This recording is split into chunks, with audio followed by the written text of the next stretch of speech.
ഷിഫ്റ്ററും സെലക്ടറൊക്കെ ഇങ്ങനെയായിരിക്കും വരുന്നത് കേട്ടോ. ഗിയർ ഇടുന്ന പൊസിഷനിൽ ഷിഫ്റ്ററും സെലക്ടറും.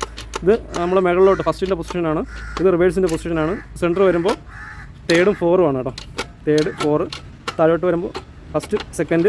മുകളിലോട്ട് വരുമ്പോഴാണ് 5ഉം ഈ കാണുന്ന റിവേഴ്സ്. ഇതാണ് ഇതിൻ്റെ വർക്കിംഗ് എന്ന് പറഞ്ഞു കഴിഞ്ഞാൽ. ഇത് ABS വരുന്നതുകൊണ്ട് സ്പീഡോമീറ്റർ സെൻസർ ഒരു ക്യാപ്പിട്ട് ക്ലോസ് ചെയ്തിരിക്കുകയാണ്. വെയിലായിരിക്കും നമ്മൾ സ്പീഡോമീറ്റർ സെൻസ് ചെയ്ത് മീറ്ററിൽ വരുന്നത്. ഈ ഒരു വാഹനത്തിൻ്റെ അലൈൻമെൻറ്റാണ് ഇപ്പോൾ നോക്കുന്നത്. ഒന്നുകൂടെ നോക്കിയ അലൈൻമെൻറ്റ് നമ്മൾ പഴയ കാല രീതിയാണ് കേട്ടോ. ഒരു നൂല് പിടിച്ച് കറക്റ്റ് ചെയ്യും. സംഭവം എന്ന് പറഞ്ഞാൽ നമ്മളിവിടെ വരുന്ന വാഹനത്തിന് സസ്പെൻഷൻ വർക്ക് ചെയ്ത് കഴിഞ്ഞാൽ, സ്റ്റിയറിംഗ് ബോക്സൊക്കെ മാറിക്കഴിഞ്ഞാൽ ഈ ഒരു അലൈൻമെൻറ്റ് സെറ്റപ്പ് ആയിരിക്കും. ഒരു നൂല് പിടിച്ച് വീല് ബാക്ക് ഫ്രണ്ടും ഒരുപോലെ 2 സൈഡും ഒരുപോലെ ആക്കണം. എന്നാൽ മാത്രമേ നമുക്ക് വണ്ടി ഓടിക്കാൻ പറ്റത്തുള്ളൂ. ഒരു സൈഡ് വീല് അങ്ങോട്ടും ഇങ്ങോട്ടും നീങ്ങി ഇരുന്ന് കഴിഞ്ഞാൽ ഓടിക്കാൻ പറ്റത്തില്ല. വീല് ടയർ വെട്ടി. ഈ കൺട്രോൾസ് എല്ലാം വർക്ക് ചെയ്യാനും അതുപോലെ തന്നെ ഇതിനകത്ത് ഹോൺ വർക്ക് ചെയ്യാനും ഒരു ക്ലോക്ക് സ്പ്രിങ് റൗണ്ടിനായിട്ട് കറങ്ങും. അത് ഒരു സ്ഥലമാകുമ്പോൾ ലോക്ക് ചെയ്യും. അതുപോലെ തന്നെ തിരിച്ച് അതുപോലെ ഒരു 5 റൗണ്ട് കറങ്ങുമ്പോൾ അതും ലോക്കാവും. 5 റൗണ്ടിൻ്റെ പകുതി 2.5 റൗണ്ടാണ്. 2.5 റൗണ്ട് ഇത് സെൻറ്റർ ആയിരിക്കും. ആ സെൻറ്ററിൽ നമ്മൾ ഇതിൽ ലോക്ക് ചെയ്യും. നമ്മൾ വീല് കറങ്ങി സെറ്റ് ചെയ്ത് കഴിഞ്ഞാൽ ഇതിനകത്തുള്ള ക്ലോക്ക് സ്പ്രിങ് പൊട്ടി, കൺട്രോൾസ് ഒന്നും വർക്ക് ചെയ്തില്ല, ഹോൺ വർക്ക് ചെയ്തില്ല. ഏകദേശം നല്ല രീതിക്ക് റേറ്റ് ആവും. അപ്പോൾ അത് എയർ ബാഗ് വരുന്ന വാഹനത്തിനെല്ലാം ശ്രദ്ധയോടുകൂടി തന്നെ ചെയ്യേണ്ട ഒരു കാര്യം. ഹലോ ഗൈസ്, എല്ലാവർക്കും നമസ്കാരം. Maruti Suzuki Swift 2020 model. ഈ ഒരു വാഹനത്തിൻ്റെ വിഷയം എന്ന് പറഞ്ഞു കഴിഞ്ഞാൽ ക്ലച്ച് ഹാർഡാണ്, അതുപോലെ തന്നെ സസ്പെൻഷൻ വർക്കാണ്. സസ്പെൻഷൻ വർക്കിൽ എന്തൊക്കെ വർക്ക് എന്ന് പറഞ്ഞാൽ സ്റ്റിയറിംഗ് ബോക്സ് അടിയാണ്. സ്റ്റിയറിംഗ് ഓട്ടത്തിൽ കടകട സൗണ്ടാണ്, നല്ല വൈബ്രേഷൻ ഉണ്ട്. അതുപോലെ തന്നെ വണ്ടി സ്റ്റാർട്ടിങ് സമയത്ത് ക്ലച്ച് റിലീസ് ബെയറിങ്ങിൻ്റെ നോയ്സും ഉണ്ട്. എങ്ങനെയാണെന്ന് കേൾപ്പിക്കാം. തണുത്ത് കിടക്കുന്ന സമയത്താണ് ഒരുപാട് വരുന്നത് കേട്ടോ. ഈ ഒരു വാഹനം ഇതുവരെ ക്ലച്ച് മാറിയിട്ടില്ല, ഫസ്റ്റ് ടൈമാണ്. ഏകദേശം ഈ ഒരു വാഹനത്തിൻ്റെ കിലോമീറ്റർ എന്ന് പറഞ്ഞു കഴിഞ്ഞാൽ 1,36,051 കിലോമീറ്ററാണ് ഓടിയിട്ടുള്ളത്. അപ്പോൾ ഈ ഒരു വാഹനം അത്യാവശ്യം നല്ല കെയർ ചെയ്ത് ഓടുന്ന വാഹനമാണ്. ടാക്സി വേരിയൻ്റാണ്, പെട്രോൾ വേരിയൻറ്റും കൂടിയാണ്. ക്ലച്ചൊക്കെ നല്ല ഗിയറൊക്കെ നല്ല സ്മൂത്താണ്, നല്ല ഫ്രീ ആയിട്ട് വീഴുന്നുണ്ട്. പക്ഷേ ഗിയർ ക്ലച്ച് നല്ലതുപോലെ ഹാർഡാണ്, ടൈറ്റാണ് ക്ലച്ചിൽ ജസ്റ്റ് കാല് വയ്ക്കുമ്പോൾ തന്നെ ഈ ഒരു സൗണ്ടാണ് കേട്ടോ. നിങ്ങൾ ആ വീഡിയോ അടിയിൽ റിലീസ് ബെയറിംഗ് കാണിക്കുക എങ്ങനെയാണെന്ന്.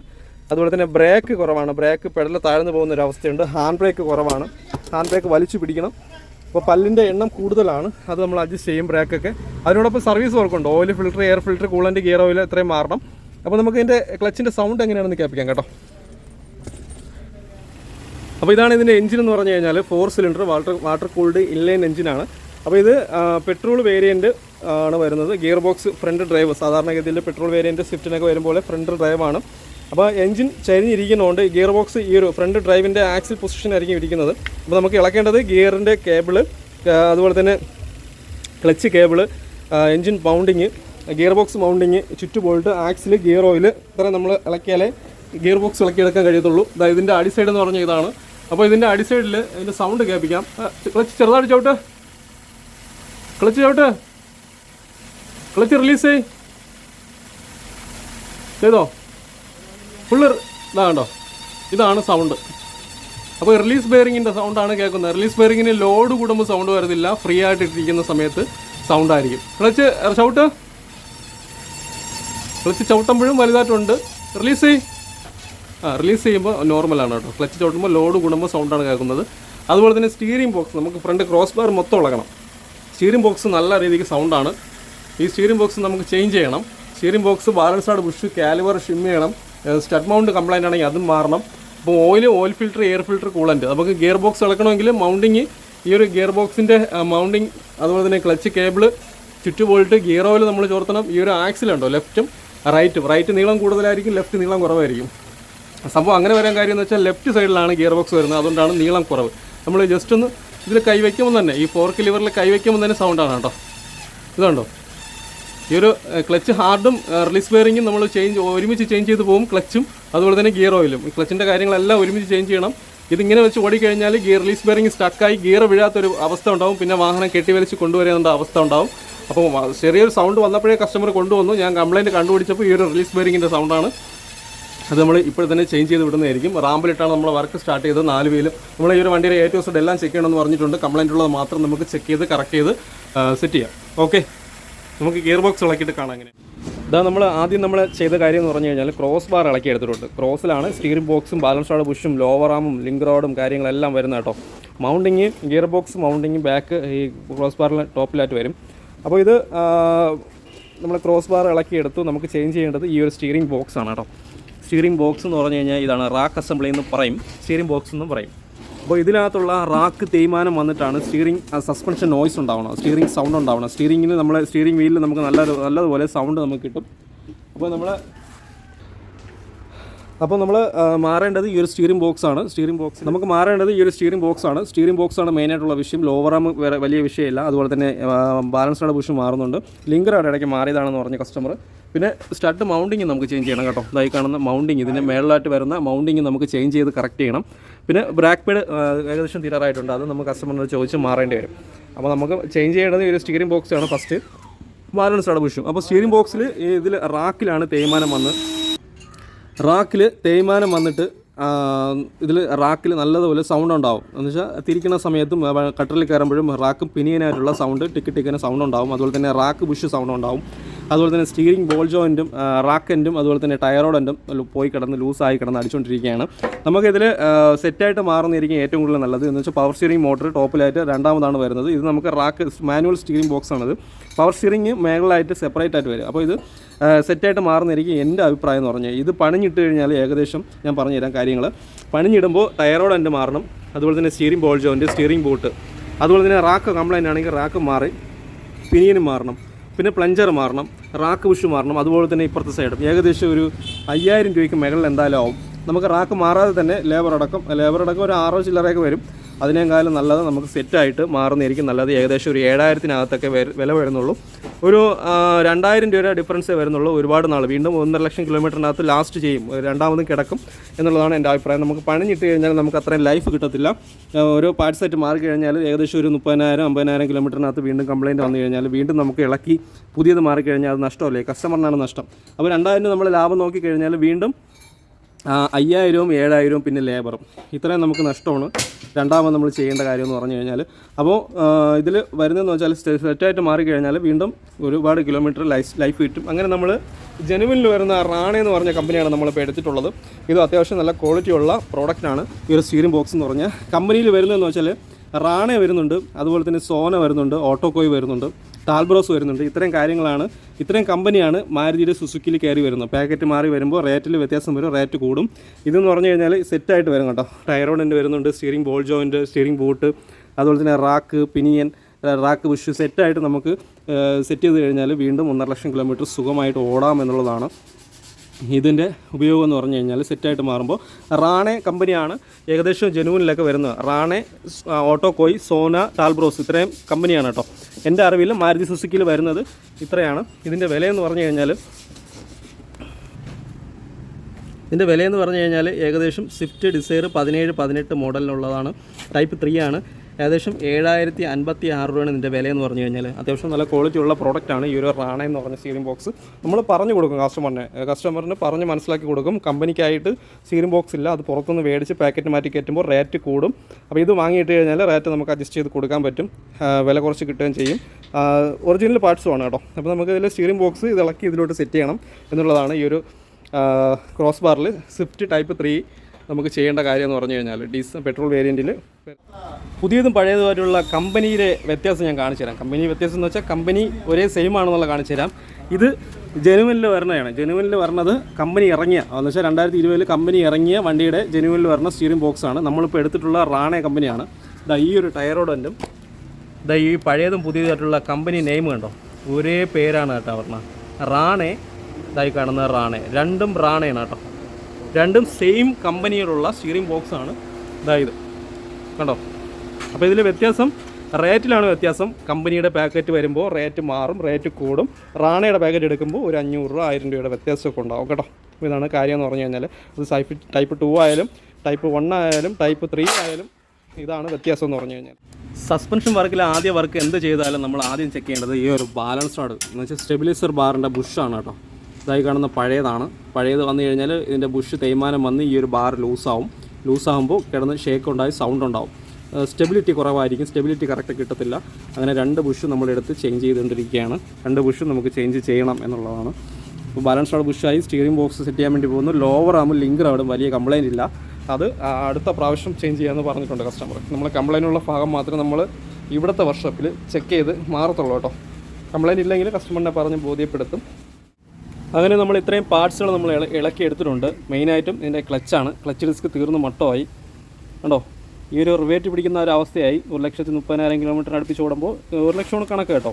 പിന്നെ ഓരോരുത്തർ ഓടിക്കും പോലെ ഇരിക്കും. ഇത് കറക്റ്റ് ടൈമാണ്. 1 ലക്ഷത്തിലെങ്കിലും ക്ലച്ച് ചേഞ്ച് ചെയ്യണമെന്നുള്ളതാണ്. ഇതിൻ്റെ പ്രഷർ പ്ലേറ്റാണിത്. പ്രഷർ പ്ലേറ്റ് അത്യാവശ്യം നല്ല പിടിച്ചിട്ടുണ്ട് കേട്ടോ.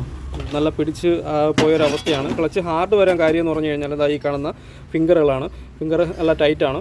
പിന്നെ ഈ ഒരു ഇതിൽ വരുന്ന ഫ്ലൈ വീൽ നമ്മൾ ഇളക്കിയെടുത്തിട്ടുണ്ട്. ഫ്ലൈ വീലിൽ വരുന്ന പൈലറ്റ് ബെയറിംഗ്, ചെറിയൊരു ബെയറിംഗ് ഉണ്ട്. അത് ചെറിയ ബെയറിംഗ് ഉടക്കുണ്ട് കറങ്ങാനായിട്ട്. അപ്പോൾ മാറ്റുന്ന സമയത്ത് ഇതെല്ലാം മാറ്റിക്കഴിഞ്ഞാൽ ക്ലച്ചിനകത്തുള്ള ഗിയർ ബോക്സിനകത്തുള്ള കാര്യങ്ങളാണിത് കേട്ടോ. എഞ്ചിനും ഗിയർ ബോക്സിൻ്റെ ഇടയിലുള്ള കാര്യങ്ങളൊക്കെയാണിത്. അപ്പോൾ അതത്രയും നമ്മൾ ചേഞ്ച് ചെയ്ത് കൊടുത്തു കഴിഞ്ഞാൽ പിന്നെ ഈ ഭാഗത്തോട്ട് നമുക്ക് തിരിഞ്ഞു നോക്കേണ്ട കാര്യമില്ല. അടുത്ത 1 ലക്ഷം കിലോമീറ്റർ സുഖമായിട്ട് ഓടാൻ പറ്റുന്ന രീതിയാണ് നമ്മളിപ്പോൾ ചെയ്യുന്നത്. അപ്പോൾ പൈലറ്റ് ബെയറിംഗ് ചേഞ്ച് ചെയ്യണം. അതാണ് മുഴക്കം കണ്ടോ. കറക്കുമ്പോൾ മുഴങ്ങുന്ന ഒരു അവസ്ഥ ഉണ്ടോ. ഗിയർ ടൈറ്റ് ഉണ്ടാവും. അത് ഈ ഒരു പൈലറ്റ് ബെയറിങ്ങിൻ്റെ അവസ്ഥ കൊണ്ടാണ്. പിന്നെ റിലീസ് ബെയറിങ് നമ്മൾ നേരത്തെ പറഞ്ഞ പോലെ തന്നെ ഈ റിലീസ് ബെയറിങ്ങിൽ ഷേക്കുണ്ട്. നല്ല രീതിക്ക് ഷേക്കുണ്ട്. ബെയറിങ് തൊഴിഞ്ഞ് വീഴാറായ ഒരു അവസ്ഥയാണ് ഉള്ളത്. അപ്പോൾ ബെയറിങ് കുഴിഞ്ഞ് താഴ്ന്നിട്ടുണ്ട് കേട്ടോ. അത്യാവശ്യം നല്ല ലോഡ് കൂടുമ്പോൾ ഈ ബെയറിങ്ങിനുള്ള അവസ്ഥ, ബെയറിങ്ങിലുള്ള ബോളുകളെല്ലാം പോയി ഷേക്ക് വന്ന് അതാണ് ക്ലച്ചിൽ ജസ്റ്റ് ഒന്ന് കാല് വയ്ക്കുമ്പോഴും ക്ലച്ച് ചവിട്ടുമ്പോഴേക്ക് സൗണ്ട് വരാൻ കാര്യം ഈ ഒരു റിലീസ് ബെയറിംഗ് ആണ്. അപ്പോൾ ഇത്രയും കാര്യങ്ങളാണ്. പിന്നെ ക്ലച്ച് കേബിളുണ്ട്. ക്ലച്ച് കേബിൾ ഇപ്പോൾ സ്റ്റോക്കില്ല. അത് അടുത്ത ആഴ്ച വരുള്ളൂ എന്ന് പറഞ്ഞിട്ടുണ്ട്. അപ്പോൾ നമുക്ക് ക്ലച്ച് കേബിളാണെങ്കിൽ നമുക്ക് പുറമേ മാറാൻ പറ്റും. ഇതൊന്നും ഇളക്കേണ്ട കാര്യമൊന്നുമില്ല. ക്ലച്ച് കേബിൾ ഒഴിച്ച് ബാക്കിയെല്ലാം നമുക്ക് കിട്ടിയിട്ടുണ്ട്. അതുപോലെ തന്നെ 75-90 ഗിയർ ഓയിൽ നമ്മൾ 2.5 ലിറ്റർ എടുത്തിട്ടുണ്ട് സിന്തറ്റിക്. പിന്നെ പുതിയ ക്ലച്ച് മാരുതി സുസുക്കി ജെന്യൂൻ പാർട്സിലുള്ള ക്ലച്ചാണിത്. അപ്പോൾ ക്ലച്ചിൻ്റെ പാർട്ട് നമ്പർ എന്ന് പറഞ്ഞാൽ കവർ അസംബ്ലിയും ക്ലച്ച് ഡിസ്ക് 2,200 കേട്ടോ വരുന്നത്. 1,325 രൂപ പാർട്ട് നമ്പർ കൊടുത്തിട്ടുണ്ട്. അതുപോലെ തന്നെ ഡിസ്കിന് വരുമ്പോൾ 1,405 രൂപ. അപ്പോൾ ഏറ്റവും കൂടുതൽ വില വരുന്നത് ഡിസ്കിനാണ്. പ്രഷർ പ്ലേറ്റിന് ശാലം വില കുറവാണ്. ഇതാണ് എൻ്റെ പാർട്ട് നമ്പർ. മാരുതി സുസുക്കിയുടെ ജെന്യൂനാണ്. നമ്മൾ ഏത് വാഹനത്തിനും ജെന്യൂൻ പാർട്സ് ആയിരിക്കും മാക്സിമം നമ്മൾ യൂസ് ചെയ്യാൻ വേണ്ടി നോക്കുക. ഇതുണ്ടോ ഡിസ്ക്, അതുപോലെ തന്നെ പ്രഷർ പ്ലേറ്റ്, പിന്നെ പൈലറ്റ് ബെയറിംഗ്. നേരത്തെ പറഞ്ഞ പൈലറ്റ് ബെയറിംഗ് 145 രൂപ വില ഉണ്ട്. പാർട്ട് നമ്പർ കൊടുത്തിട്ടുണ്ട്. ഇവിടെ വരുന്ന ഇതേ സെയിം ബെയറിംഗ് ആണ്. നമുക്ക് ഫ്ലൈ വീൽ ഇൻസ്റ്റാൾ ചെയ്തിട്ട് ഫ്ലൈ വീൽ സെറ്റ് ചെയ്യണം. പിന്നെ റിലീസ് ബെയറിംഗ് ഇതും പാർട്ട് നമ്പർ കൊടുത്തിട്ടുണ്ട്. 550 രൂപയാണ് വില വരുന്നത്. റിലീസ് ബെയറിംഗ് നമ്മൾ ചേഞ്ച് ചെയ്യുന്നുണ്ട്. ഇത്രയും കാര്യങ്ങളാണ് ക്ലച്ചിൽ വരുന്നത്. ഇതെല്ലാം നമുക്കിനി സെറ്റ് ചെയ്യണം. ബെയറിംഗ് ഫ്ലൈ വീലിൽ സെറ്റ് ചെയ്തിട്ട് ഫ്ലൈ വീൽ 6 ബോൾട്ട് നമ്മൾ ടൈറ്റ് ചെയ്ത് സെറ്റ് ചെയ്യും. അതുപോലെ തന്നെ ക്ലച്ച് സെറ്റ് ചെയ്യും. റിലീസ് ബെയറിംഗ് വരുമ്പോൾ ഗിയർ ബോക്സിലായിരിക്കും വരിക. ഗിയർ ബോക്സിൽ നമ്മൾ സെറ്റ് ചെയ്ത് വിടുന്നതായിരിക്കും. പിന്നെ എല്ലാം കഴിഞ്ഞതിന് ശേഷം ഗിയർ ഓയിൽ ഒഴിക്കും. നേരത്തെ പറഞ്ഞ സ്റ്റഡ് മൗണ്ട് നമ്മൾ എടുത്തിട്ടുണ്ട്. സ്റ്റഡ് മൗണ്ട് 370 രൂപ. ടൈപ്പ് 3 സ്വിഫ്റ്റിനുള്ള സ്റ്റഡ് മൗണ്ടാണ്. അത് സെറ്റ് ചെയ്യുമ്പോൾ കാണാം. അങ്ങനെ 2 എടുത്തിട്ടുണ്ട്. ബ്രാക്ക് പേഡ് നമ്മളിപ്പോൾ ഒറിജിനൽ മാരുതി സുസുക്കിയുടെ ബ്രാക്ക് പേഡ് നമ്മൾ സെറ്റ് ചെയ്തിട്ടുണ്ട്. ബ്രാക്ക് പേഡ് തീരാറായ ഒരു അവസ്ഥയാണ് ഉണ്ടായിരുന്നത്. ബ്രാക്ക് പേഡ് സെറ്റ് ചെയ്തു. പിന്നെ ഇതിനുള്ളത് സർവീസ് വർക്കാണ്. ഇതെല്ലാം കഴിഞ്ഞ ശേഷം ഓയിൽ ഫിൽറ്ററുകളെല്ലാം മാറി കൂളൻ്റ് മാറി സെറ്റ് ചെയ്ത് വിടുന്നതായിരിക്കും. പുതിയ ക്ലച്ച് ഡിസ്കും പ്രഷർ പ്ലേറ്റുമാണിത്. ഇത് CKXD എന്ന് പറഞ്ഞ കമ്പനിയാണ്. മാരുതി ജെന്യൂനിൽ വരുന്നത് കേട്ടോ. പാർട്ട് നമ്പറൊക്കെ സെയിം ആണ്. നമ്മൾ നോക്കിയായിരുന്നു. ഇതായി കാണുന്ന ഫിനിഷിങ്ങിലായിരിക്കും പുതിയ പ്രഷർ പ്ലേറ്റ് വരുന്നത്. ക്ലച്ച് ഓടിക്കാൻ ഭയങ്കര സ്മൂത്തായിരിക്കും. ഗിയർ ഭയങ്കര സ്മൂത്തായിരിക്കും. നല്ല സ്മൂത്തായിട്ടാണ് വണ്ടി ക്ലച്ചിൽ നിന്ന് കാലെടുക്കുമ്പോൾ എന്ന് വെച്ചാൽ വണ്ടി മൂവ് ആകുമ്പോൾ നല്ല സ്മൂത്തായിരിക്കും എന്നുള്ളതാണ് ഈ ഒരു ഡിസ്കും പ്രഷർ പ്ലേറ്റ്. എപ്പോൾ നമ്മൾ ചേഞ്ച് ചെയ്താലും ഇത് രണ്ടായിട്ട് കിട്ടുന്നുണ്ട്. ഡിസ്ക് മാത്രം മാറിവിടാൻ പാടില്ല. രണ്ടും സെറ്റായിട്ട് തന്നെ മാറിവിടാൻ നോക്കുക. പ്രഷർ പ്ലേറ്റും ഡിസ്കും ഒരുമിച്ച് മാറുക. എങ്കിലേ ക്ലച്ച് വൈബ്രേഷൻ മാറുള്ളൂ, ഗിയർ ടൈറ്റ് മാറുള്ളൂ. എല്ലാം സ്മൂത്ത് ആവണമെങ്കിൽ സെറ്റായിട്ട് മാറുക. ചില കസ്റ്റമർ ചോദിക്കും നമ്മൾ ക്ലച്ച് ഡിസ്ക് മാത്രം മാറിയാൽ പോരെ, പ്രഷർ പ്ലേറ്റ് പഴയതിട്ടാൽ പോരെ എന്ന് ചോദിക്കും. പക്ഷേ ഞാൻ അങ്ങനെ ഇതുവരെ ഒരു വാഹനത്തിനും ഇട്ടിട്ടില്ല. നമുക്ക് ഇട്ട് കഴിഞ്ഞാൽ ഡിസ്ക് മാത്രം മാറിയിട്ട് ഒരാഴ്ച കഴിയുമ്പോൾ ഗിയർ ഭയങ്കര ടൈറ്റ് ഉണ്ടാവും. അതുപോലെ തന്നെ വൈൻഡ് ഭയങ്കര വൈബ്രേഷൻ ആവും. ശരി, അന്ന് നിങ്ങൾ ചേഞ്ച് ചെയ്തതല്ലേ, പിന്നെ എന്തുകൊണ്ട് ഇങ്ങനെ ആയെന്നുള്ള സംസാരം വിഷയം അങ്ങനെയൊക്കെ ഉണ്ടാവും. അപ്പോൾ നമ്മൾ ചെയ്യുന്ന വർക്ക് നീറ്റായിട്ട് തന്നെ ചെയ്യാൻ വേണ്ടി നോക്കുക. പ്രഷർ പ്ലേറ്റും ക്ലച്ച് ഡിസ്കും അതുപോലെ തന്നെ pilot bearing, release bearing, gear oil, clutch cable, ഇത്രയും പാർട്സുകൾ ഞാൻ ഏത് വാഹനത്തിനും ഞാൻ ചേഞ്ച് ചെയ്യത്തുള്ളൂ. പാർട്സ് കിട്ടാൻ പാടാണെങ്കിൽ കസ്റ്റമറിനെ പറഞ്ഞ് ബോധ്യപ്പെടുത്തി കറക്റ്റ് ചെയ്യുന്നതായിരിക്കും. അപ്പോൾ ഇത് മാക്സിമം നമ്മൾ ജെന്യൂൻ പാർട്സ് ആയിരിക്കും ഉപയോഗിക്കുന്നത്. നിങ്ങൾക്ക് വരാൻ താല്പര്യം ഉണ്ടെങ്കിൽ വാഹനത്തിന് വന്ന് സെറ്റ് ചെയ്യുക. വിളിച്ച് ബുക്ക് ചെയ്യാനുള്ള നമ്പർ, വാട്സപ്പ് നമ്പർ കൊടുത്തിട്ടുണ്ട്. മെസ്സേജ് അയക്കുക. നമ്മളെ കഴിയുന്ന സഹായം എല്ലാം ഉണ്ടായിരിക്കും. അപ്പോൾ നമ്മൾ ക്ലച്ച് ഡിസ്കും പ്രഷർ പ്ലേറ്റും ഫ്ലൈ വീൽ സെറ്റ് ചെയ്തതിന് ശേഷം നമുക്ക് സെറ്റ് ചെയ്യണം എന്നുള്ളതാണ്. ഈ ഒരു ബെയറിംഗ് ആണ് പോയത് കേട്ടോ. പൈലറ്റ് ബെയറിംഗ് എന്ന് പറയും. ടോപ്പ് ഗിയർ ഷാഫ്റ്റിൽ വരുന്ന പൈലറ്റ് ബെയറിംഗ് ആണ്. ഇത് നല്ല മുഴക്കമുണ്ട് കേട്ടോ. നമ്മൾ വണ്ടി ഓടിക്കുമ്പോഴും വണ്ടി സ്റ്റാർട്ടിങ് സമയത്ത് നല്ല മുഴങ്ങുന്നത് ഈ ഒരു ബെയറിങ്ങും റിലീസ് ബെയറിങ്ങും ആയിരുന്നു. ഈ ഒരു ഗിയർ ബോക്സിൽ, ഈ ഒരു പൈലറ്റ് ബെയറിംഗ് ഈ ഒരു ഗിയർ ബോക്സിൽ ഇങ്ങനെ ആയിരിക്കും വരുന്നത്. ഈ ഒരു ടോപ്പ് ഗിയർ ഷാഫ്റ്റിൽ ഇതുപോലെയായിരിക്കും ഫിക്സ് ചെയ്ത് വരുന്നത് കേട്ടോ. ഇതിവിടെ കറങ്ങിക്കൊണ്ടിരിക്കും. ഇത് സ്റ്റക്കായി കഴിഞ്ഞാൽ ടോപ്പ് ഗിയർ സ്റ്റക്കാവും. പിന്നെ ഗിയർ വീഴത്തില്ല. ആ ഒരു പ്രോബ്ലം ഉണ്ടാവും. ചില ആൾക്കാർ പൈലറ്റ് ബെയറിംഗ് ശ്രദ്ധിക്കാതെ ഇട്ട് കഴിഞ്ഞാൽ വീണ്ടും ഇതുപോലെ ഇളക്കണം. റിലീസ് ബെയറിംഗ് ആയാലും ക്ലച്ച് മാത്രം മാറാൻ പറയും. വീണ്ടും ഇതുപോലെ ഇളക്കണമെങ്കിൽ ഭയങ്കര ചിലവും പാടുമാണ് കസ്റ്റമറിന്. അപ്പോൾ ചെയ്യുന്ന വർക്ക് നീറ്റായിട്ട് ചെയ്ത് വിടുക എന്നുള്ളതാണ് ഈ ഒരു വർക്ക്. അപ്പോൾ നമുക്ക് അതിൻ്റെ ഫോർക്ക് ലിവറൊക്കെ ഫ്രീ ആക്കണം. ചെറിയ ടൈറ്റ് ഉണ്ട്, ഇതിനകത്ത് മൊത്തം ക്ലീൻ ചെയ്തതിന് ശേഷം പുതിയ റിലീസ് ബെയറിംഗ് ഇട്ട് സെറ്റ് ചെയ്യുന്നതായിരിക്കും. ഇതാണ് അതിൻ്റെ ഗിയർ ബോക്സ് കേട്ടോ. ഇത് കെ സീരീസ് ടൈപ്പ് 3 സ്വിഫ്റ്റിൻ്റെ ഗിയർ ബോക്സാണ്. ഷിഫ്റ്ററും സെലക്ടറൊക്കെ ഇതാ ഇങ്ങനെയായിരിക്കും വരുന്നത് കേട്ടോ. ഗിയർ ഇടുന്ന പൊസിഷനിൽ ഷിഫ്റ്ററും സെലക്ടറും. ഇത് നമ്മൾ മുകളിലോട്ട് ഫസ്റ്റിൻ്റെ പൊസിഷനാണ്, ഇത് റിവേഴ്സിൻ്റെ പൊസിഷനാണ്. സെൻറ്റർ വരുമ്പോൾ തേർഡും ഫോറും ആണ് കേട്ടോ. തേർഡ് 4, താഴോട്ട് വരുമ്പോൾ ഫസ്റ്റ് സെക്കൻഡ്, മുകളിലോട്ട് വരുമ്പോഴാണ് 5ഉം ഈ കാണുന്ന റിവേഴ്സ്. ഇതാണ് ഇതിൻ്റെ വർക്കിംഗ് എന്ന് പറഞ്ഞു കഴിഞ്ഞാൽ. ഇത് ABS വരുന്നതുകൊണ്ട് സ്പീഡോമീറ്റർ സെൻസർ ഒരു ക്യാപ്പിട്ട് ക്ലോസ് ചെയ്തിരിക്കുകയാണ്. വീലിലായിരിക്കും നമ്മൾ സ്പീഡോമീറ്റർ സെൻസ് ചെയ്ത് മീറ്ററിൽ വരുന്നത് കേട്ടോ. അപ്പോൾ ഇതാണ് കാര്യം എന്ന് പറഞ്ഞു കഴിഞ്ഞാൽ. Gear box clutch fork liver work ചെയ്യുന്ന കേബിൾ വഴിയാണ് ഇത് ഇതുപോലെയായിരിക്കും വർക്ക് ചെയ്യുന്നത് കേട്ടോ. നമ്മൾ ഗിയർ ഓയിൽ ഒഴിക്കുന്ന ഭാഗവും ചോർത്തുന്ന ഭാഗവും കാണാൻ എങ്ങനെയാണ്. ഇത് ഗിയർ ഓയിൽ ഒഴിക്കുന്ന ഒരു സ്ക്വയർ ബോക്സ് നെട്ടാണ്. അതുപോലെ തന്നെ ചോർത്തുന്നതും സെയിം ആണ് കേട്ടോ. അടി സൈഡിലായിട്ട് വരും, ഇവിടെ ആയിട്ട് വരും കേട്ടോ. ഇത് നമ്മൾ ചോർത്തി ഇത് ഇളക്കി ഗിയർ ഓയിൽ ചോർത്തി ഇതുവഴിയായിരിക്കും നെട്ട് ടൈറ്റ് ചെയ്തിട്ട് ഒഴിക്കുന്നത് കേട്ടോ. ഇതാണ് എൻ്റെ gear box. Reverse first, second, third, 4, 5 reverse. Totally 6 ഗിയറാണ് ഈ ഒരു വാഹനത്തിന് വരുന്നത് കേട്ടോ. അങ്ങനെ നമ്മൾ ഇതിൻ്റെ ക്രോസ് ബാറിൻ്റെ എല്ലാം ഫിക്സ് ചെയ്തിട്ടുണ്ട്. ക്രോസ് ബാറായി, സ്റ്റിയറിംഗ് ബോക്സായി, ക്ലച്ചിൻ്റെ പരിപാടി ഏകദേശം കഴിഞ്ഞിട്ടുണ്ട് കേട്ടോ. ഗിയർ ബോക്സൊക്കെ ഇൻസ്റ്റാൾ ചെയ്ത് റിലീസ് ബെയറിംഗ് ആയി, ക്ലച്ച് കേബിളായി, ചുറ്റുപോയിട്ട് ഗിയർ ഓയിൽ നമ്മൾ 75-90 ഒഴിച്ചിട്ടുണ്ട്. സിന്തറ്റിക് ഗിയർ ഓയിലാണ്, അതും എല്ലാം ആയിട്ടുണ്ട്. ബാറ്ററിയും വെച്ചിട്ടുണ്ട്. ഇനി നമുക്ക് ഇതിൻ്റെ സ്റ്റഡിൻ്റെ പരിപാടിയാണ് നമ്മൾ ചെയ്തുകൊണ്ടിരിക്കുന്നത്. കാണുന്ന സ്റ്റഡാണ്. സ്റ്റഡിങ്ങിൻ്റെ മൗണ്ടിങ് ചെറിയ ഷേക്കുണ്ട്, ഇടിച്ച് ഒരുപാട് ഷേക്കായിട്ടുണ്ട്. അപ്പോൾ സ്റ്റഡ് മൗണ്ടിങ് നമ്മൾ ചേഞ്ച് ചെയ്യും, ബെയറിങ്ങിന് ഗ്രീസ് വയ്ക്കും. ഇതെല്ലാം ക്ലീൻ ചെയ്തിട്ടായിരിക്കും നമ്മൾ സെറ്റ് ചെയ്യുന്നത്. സ്റ്റഡ് 2 സൈഡ് മൗണ്ടിങ് മാറുമ്പോൾ 2 സൈഡ് മാറുക, സ്റ്റഡ് മാറണമെങ്കിൽ 2 സൈഡ് മാറുക, അങ്ങനെയാണ് നമ്മൾ ചേഞ്ചിങ് നടക്കുന്നത്. അപ്പോൾ ഇതിൻ്റെ stud മൗണ്ടിങ്ങും calibre ഷിം, steering box, balance ഓടെ ബുഷ്, ഇത്രയും കാര്യങ്ങളാണ് നമ്മളിപ്പോൾ ചേഞ്ച് ചെയ്യുന്നത്. ലോവർ ആം ലിങ്കറാണ്, വേറെ കംപ്ലയിൻ്റ് ഇല്ല. ബ്രാക്കിൻ്റെ പരിപാടി ഏകദേശം 4 ജനുവിനാണ് നമ്മൾ എടുത്തിട്ടുള്ളത്. ബ്രാക്ക് പേഡ് 2 സൈഡും ആയിട്ടുണ്ട്. അതുപോലെ തന്നെ സ്റ്റിയറിംഗ് ഒക്കെ 2 സൈഡും ഒരു സൈഡെല്ലാം ഏകദേശം വർക്കെല്ലാം കംപ്ലീറ്റ് ആയി. ബാക്കിലെ ബ്രാക്കിൻ്റെ വർക്ക് കംപ്ലീറ്റ് ആയി.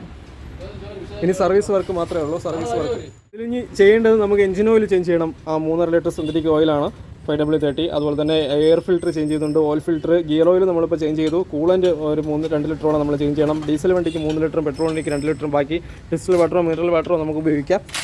പിന്നെ ബാക്കിയുള്ള എല്ലാം നമ്മൾ A to Z ആയിട്ട് നമ്മൾ ചെക്ക് ചെയ്ത് കറക്റ്റ് ചെയ്യുന്നതായിരിക്കും. ബെൽറ്റൊക്കെ ചെക്ക് ചെയ്യണം.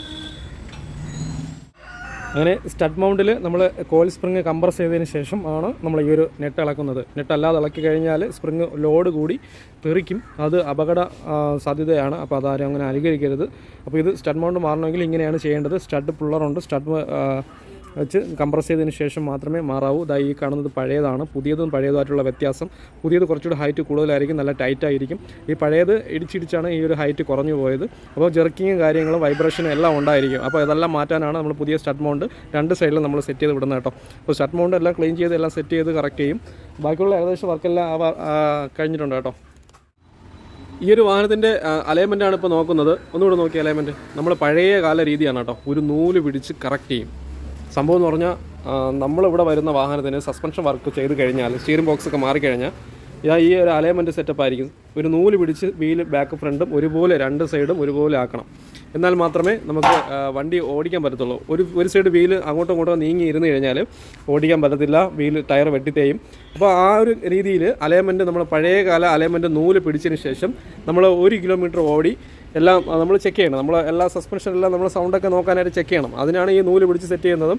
അതിനുശേഷം നമ്മൾ വീൽ അലൈൻമെൻറ്റ് കമ്പ്യൂട്ടറിൽ നമ്മൾ ചെയ്ത് കൊടുക്കുന്നതായിരിക്കും, അല്ലെങ്കിൽ കസ്റ്റമറിനെ വിട്ട് കമ്പ്യൂട്ടറിൽ അലൈൻമെൻറ്റ് ഷോപ്പിൽ പോയി ചെയ്ത് കൊടുക്കുന്നതായിരിക്കും. ഇപ്പോൾ നമ്മൾ സ്റ്റിയറിംഗ് ബോക്സ് മാറിയതുകൊണ്ട് ഇതായി കാണുന്നുണ്ടോ, SRS എയർ ബാഗ്. ഈ ഒരു എയർ ബാഗ് വരുന്ന വാഹനത്തിനെല്ലാം നമ്മൾ ചെയ്യുന്ന രീതി എന്ന് പറഞ്ഞാൽ ഇതിനകത്ത് ഒരു ക്ലോക്ക് സ്പ്രിംഗ് ഉണ്ട്. ഈ കൺട്രോൾസ് എല്ലാം വർക്ക് ചെയ്യാനും അതുപോലെ തന്നെ ഇതിനകത്ത് ഹോൺ വർക്ക് ചെയ്യാനും ഒരു ക്ലോക്ക് സ്പ്രിങ് റൗണ്ടിനായിട്ട് കറങ്ങും. അത് ഒരു സ്ഥലമാകുമ്പോൾ ലോക്ക് ചെയ്യും. അതുപോലെ തന്നെ തിരിച്ച് അതുപോലെ ഒരു 5 റൗണ്ട് കറങ്ങുമ്പോൾ അതും ലോക്കാവും. 5 റൗണ്ടിൻ്റെ പകുതി 2.5 റൗണ്ടാണ്. 2.5 റൗണ്ട് ഇത് സെൻറ്ററായിരിക്കും. ആ സെൻറ്ററിൽ നമ്മൾ ഇതിൽ ലോക്ക് ചെയ്യും. നമ്മൾ വീല് സ്റ്റഡി ആവുന്ന സമയത്ത് ഇത് ലോക്ക് ചെയ്യും. സ്റ്റിയറിംഗ് നമ്മൾ താക്കോൽ ഊരി എടുത്തു കഴിഞ്ഞാൽ സ്റ്റിയറിംഗ് ലോക്കാവും. ഇപ്പോൾ ലോക്കായി സെൻറ്റർ ഭാഗത്ത് നിൽക്കുകയാണ്. ഇപ്പോൾ നൂല് പിടിച്ച് വീല് സ്റ്റഡി ആയതിനു ശേഷം മാത്രമേ നമ്മൾ ഈ ഒരു സ്റ്റിയറിങ്ങിൻ്റെ ഐ ഷാഫ്റ്റ് നമ്മൾ സെറ്റ് ചെയ്യത്തുള്ളൂ. കാണാം, ഈ ഒരു സ്റ്റിയറിങ്ങിൻ്റെ ഐ ഷാഫ്റ്റ് സെറ്റ് ചെയ്തുള്ളൂ. ഇത് നോക്കാതെ എയർ ബാഗ് വരുന്ന വാഹനത്തിന് ഇത് ഊരിക്കഴിഞ്ഞാൽ വീണ്ടും രണ്ടാമത് സ്റ്റിയറിംഗ് കറങ്ങി സെറ്റ് ചെയ്ത് കഴിഞ്ഞാൽ ഇതിനകത്തുള്ള ക്ലോക്ക് സ്പ്രിങ് പൊട്ടി, കൺട്രോൾസ് ഒന്നും വർക്ക് ചെയ്യത്തില്ല, ഹോൺ വർക്ക് ചെയ്യത്തില്ല, ഏകദേശം നല്ല രീതിക്ക് റേറ്റ് ആവും. അപ്പോൾ അത് എയർ ബാഗ് വരുന്ന വാഹനത്തിനെല്ലാം ശ്രദ്ധയോടുകൂടി തന്നെ ചെയ്യേണ്ട ഒരു കാര്യം തന്നെയാണ്. ക്ലോക്ക് സ്പ്രിങ് വരുന്നതും എയർ ബാഗ് വരുന്നതും. എയർ ബാഗും വർക്ക് ചെയ്യത്തില്ല, അതുപോലെ തന്നെ കൺട്രോൾസ്, ഹോൺ, ഈ 3 കാര്യം വർക്ക് ചെയ്യത്തില്ല എന്നുള്ളതാണ് ഈ ഒരു വാഹനത്തിൻ്റെ പ്രത്യേകത എന്ന് പറഞ്ഞു കഴിഞ്ഞാൽ നമ്മൾ ശ്രദ്ധയോടുകൂടി തന്നെ ചെയ്യണം. സ്റ്റിയറിംഗ് എപ്പോഴും നമ്മൾ സെൻറ്റർ ചെയ്തതിന് ശേഷം മാത്രമേ ഈ കാണുന്ന ഐ ഷാഫ്റ്റ് പിടിച്ചിടാവൂ. ഇല്ലെന്നുണ്ടെങ്കിൽ നേരത്തെ പറഞ്ഞ പണി കിട്ടും എന്നുള്ളതാണ്. അപ്പോൾ അത് നിങ്ങളായിട്ട് ഷെയർ ചെയ്യാമെന്ന് വിചാരിച്ചു. സ്റ്റിയറിങ്ങിൻ്റെ ഒരുപാട് കെയർ ചെയ്ത് വേണം ഇപ്പോഴത്തെ വാഹനങ്ങളെല്ലാം നമ്മൾ സെറ്റ് ചെയ്യാനായിട്ട് കേട്ടോ. എയർ ബാഗ്, അതുപോലെ തന്നെ ABS ഫുള്ള് സെൻസറാണ്. അപ്പോൾ അതെല്ലാം കറക്റ്റ് ചെയ്ത് നമ്മൾ ഈ ഒരു വാഹനത്തിൻ്റെ വർക്ക് കംപ്ലീറ്റ് ആവാറായി. വീല് നമ്മൾ നൂല് പിടിച്ച് സെൻറ്റർ ചെയ്തു. ഇനി നമുക്ക് ഇതിൻ്റെ ഐ ഷാഫ്റ്റ്, സ്റ്റിയറിംഗ് ബോക്സ് മാറിയതുകൊണ്ട് ഐ ഷാഫ്റ്റ് നമ്മൾ ഇതിൽ സെറ്റ് ചെയ്യും എന്നുള്ളതാണ് ഇതിൻ്റെ വർക്കിംഗ്. അങ്ങനെ ന്യൂ സ്വിഫ്റ്റ് ഡിസൈറിൻ്റെ വർക്ക് കംപ്ലീറ്റ് ആയി. നമ്മൾ വാഹനം ഓടിച്ച് നോക്കിയായിരുന്നു. എന്തൊക്കെ വർക്ക് ഒന്നുകൂടി ചെയ്തെന്ന് പറയാം. നമ്മൾ service work, engine oil filter, air filter, coolant 2 ലിറ്ററോളം ഒഴിച്ചിട്ടുണ്ട്. പിന്നെ ഗിയർ ഓയിൽ 2.5 ലിറ്റർ. പിന്നെ ക്ലച്ച് കേബിൾ ചേഞ്ച് ചെയ്തില്ല. Clutch release bearing, pilot bearing, cable നമുക്ക് സ്റ്റോക്ക് ഇല്ലാത്തതുകൊണ്ടാണ് ചേഞ്ച് ചെയ്യാത്തത്. അത് ഒരാഴ്ചക്കകത്ത് നമ്മൾ ഈ വണ്ടിക്ക് തന്നെ നമ്മൾ മാറി കൊടുക്കുന്നതായിരിക്കും. പിന്നെ എന്ന് പറഞ്ഞാൽ നമ്മൾ 4 വീല് ബ്രേക്ക് പാഡ്, പിന്നെ ബ്രേക്ക് ഫ്ലൂയിഡ്, സ്റ്റിയറിംഗ് ബോക്സ്, സസ്പെൻഷൻ്റെ കാര്യങ്ങൾ, സ്റ്റിയറിംഗ് ബോക്സ്, ബാലൻസ് ആൾ ബുഷ്, സ്റ്റഡ് മൗണ്ട് 2 എണ്ണം, എല്ലാ കാര്യവും നമ്മൾ നോക്കി കറക്റ്റ് ചെയ്തിട്ടുണ്ട്. ഇനി നമുക്ക് അലൈൻമെൻറ്റ് ചെയ്യണം. വീൽ അലൈൻമെൻറ്റ് നമ്മൾ നൂല് പിടിച്ച് ഇപ്പോൾ കറക്റ്റ് ചെയ്തു. അലൈൻമെൻറ്റ് ഷോപ്പിൽ പോയി കമ്പ്യൂട്ടറിൽ നമുക്ക് ചെയ്താണ് വേണം കസ്റ്റമറിന് കൊടുക്കാനായിട്ട്. നമുക്കിവിടെ ഓടിച്ച് നോക്കാനും നമുക്ക് അലൈൻമെൻറ്റ് ഷോപ്പ് വരെ പോകാനും ആണ് നമ്മളിപ്പോൾ നൂല് പിടിച്ചത്. ഇപ്പോൾ നമുക്കിൻ്റെ ക്ലച്ചിൻ്റെ അവസ്ഥയും സസ്പെൻഷൻ്റെ അവസ്ഥയൊക്കെ ഞാൻ ഓടിച്ച് നോക്കിയായിരുന്നു. ഭയങ്കരമായിട്ട് സ്മൂത്ത് ആയിട്ടുണ്ട്. സ്റ്റിയറിംഗ് ഒക്കെ നല്ല ഫ്രീ ആയിട്ടുണ്ട്. സ്റ്റിയറിംഗ് നല്ല ഫ്രീ ആയി. അതുപോലെ തന്നെ സ്റ്റിയറിംഗ് സസ്പെൻഷൻ നോയ്സ് എല്ലാം മാറിയിട്ടുണ്ട്. ഇപ്പോൾ നമ്മൾ സ്റ്റാർട്ട് ചെയ്തു. ക്ലച്ച് പൊട്ടി ഗിയർ ഇട്ട് നോക്കാം. ഗിയറൊക്കെ ഭയങ്കരമായിട്ട് സ്മൂത്താണ്, വേറെ വിഷയമൊന്നുമില്ല. ആ ഒരു വൈബ്രേഷനൊക്കെ മാറി ഓട്ടത്തിൽ. സ്റ്റിയറിംഗ് സസ്പെൻഷൻ നോയ്സ് സ്റ്റിയറിംഗ് ആടി കംപ്ലീറ്റ് ആയിട്ട് മാറിയിട്ടുണ്ട്. ആ ജെർക്കിങ് മാറി. അതുപോലെ തന്നെ സ്റ്റഡ് മൗണ്ടിൻ്റെ ED എല്ലാം മാറിയിട്ടുണ്ട്.